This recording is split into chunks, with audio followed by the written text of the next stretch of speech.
I'm very grateful sa mama ko kasi ako nga yung bunso.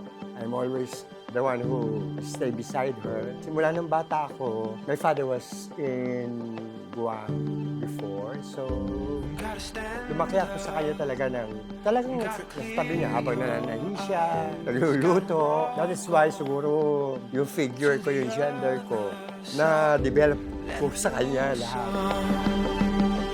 Feel your mind, bring the braid to life. Masinop kasi yung mother ko eh.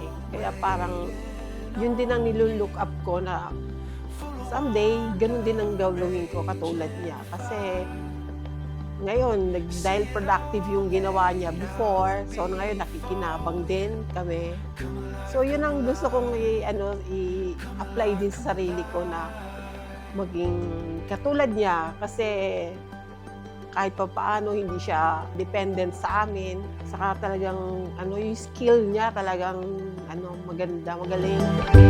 There's a window in the wooden. Happy 90th birthday, Nanay! I love you! And bloom. It's a great call, and it's pulling you. Oh, don't close your eyes. Nanay, personally, she's my hero. When I was, my two parts of my life was really struggle. Kung wala si nanay, baka wala na ako dito sa mundo nito. Happy 90th birthday, Nanay!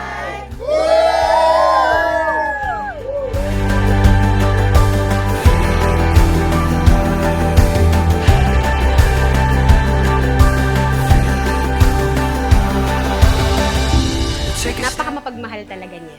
And I think nakuha ko rin sa kanya pagiging passionate niya. Sa lahat ng bagay, you really have to give your best sa lahat ng ginagawa mo. And ako, pagiging ina ko, yung pagiging nanay ko din is I'll do everything for my children to make them happy. Mapalaki ko sila ng tama. May takot sa Diyos and may respeto. Yun yung mga nakuha ko sa kanya. Full of wonder, raging fire. Gusto ko makapagbigay sa kanya ng kahit konting saya pag dinadalaw ko siya. Pangingitin ko siya, papakuha kami ng picture. And yeah, she's my talagang napaka-strong woman also.